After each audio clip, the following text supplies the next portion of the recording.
Right, so I was just about to leave, and new demonstrations just started. This is Black Artists Matter, overworked, underrepresented.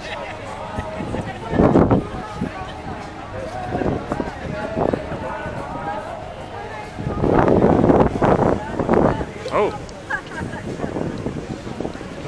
Just only just seen that. How quickly does this guy make this?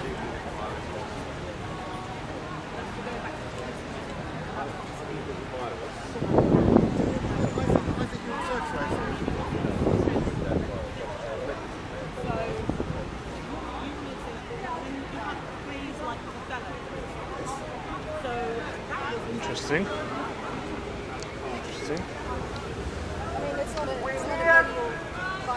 To draw attention to the underrepresentation of black artists within our national institution.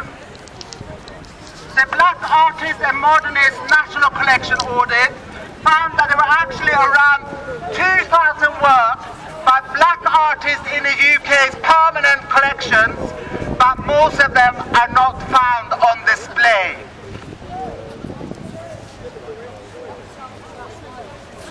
The art industry embraces the success of African American artists while still ignoring the work of black and people of color artists locally, which allows us to shy away from our history of racism while we scrutinize the American narrative.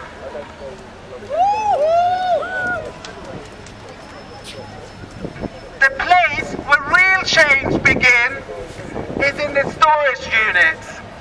What museums have and acquire into the permanent collections matters, because museums buying art forms the canon of black art. Real change requires checkbooks.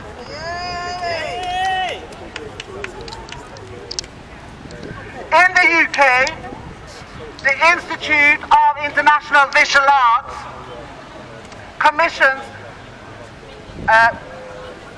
collectors to invest in artists of colours to be made for museums. Museums need to make sure that these works go on display and do not end up in storage units.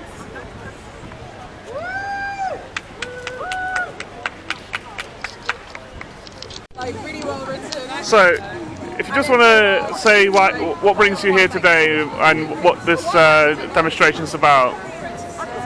I'm a lecturer in art and design. I work at art and design institution in London. Okay, sorry, are you okay to move the mask, or do you want to keep it on?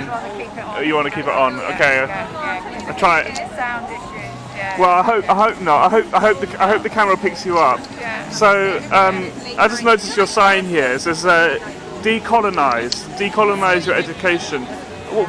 What would that look like? Well, it's about educational programs in national institutions, national art institutions, that explain properly the history of representation that exists within those galleries. So there's many different ways that you can talk about a piece of art.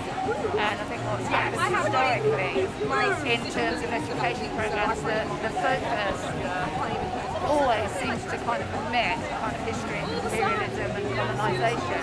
Right. That has sort of underpinned been the source of many of the kind of images that we see, particularly history paintings, portrait paintings,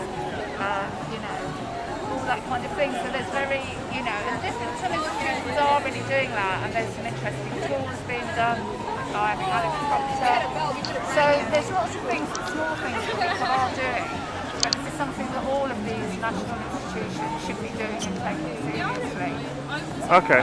Yeah, so it's sort of, there's a whole move towards that, which I'm sure you're aware of. Well, I'm not I wouldn't say I'm fully aware of it. I think I've heard about this sort of thing. But so, would you say the National Gallery hasn't been giving equal representation to other non-white, say for example, non-white artists?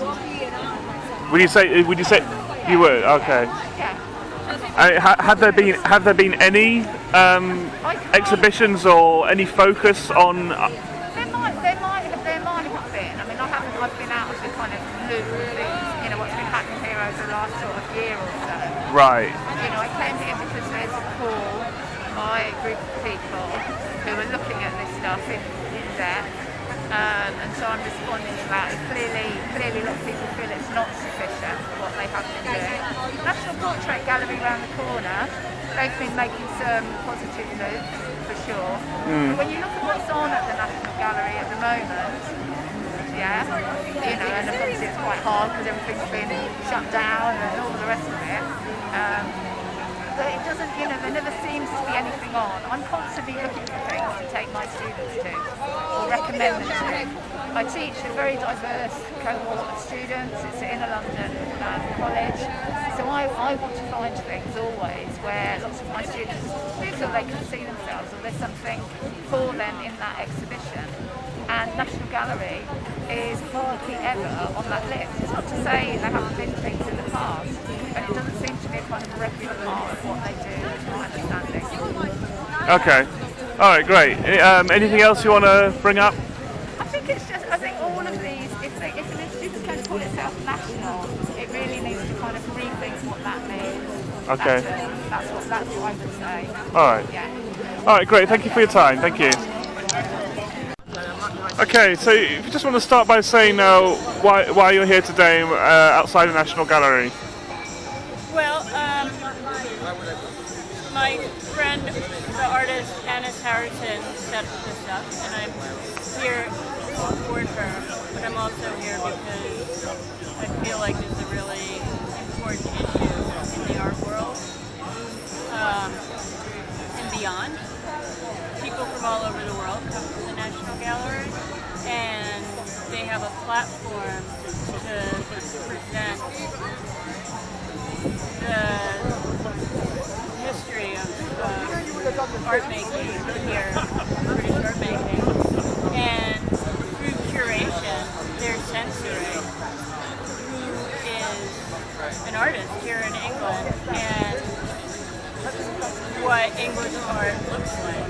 And Right. I think it's really important for people who are both living in the UK and who visit the UK to understand that British art isn't the history of white artists, but that there is a very diverse group of artists who live and make work here that need to be represented.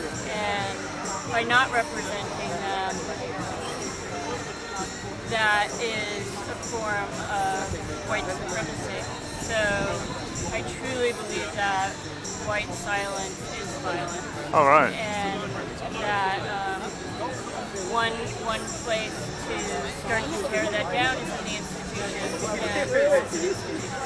Okay, so you feel that there isn't equal representation at the National Gallery?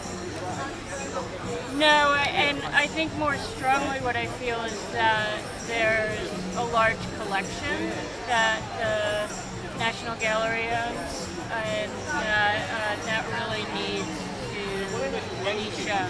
Okay. That, So are you saying they have art by non-white artists and they're not being put up on the walls? that's correct. Right. Okay, I was not aware of that. Yeah. So, I mean, I don't think that this is unique to the National Gallery. I think it's part of the system. It's nationwide.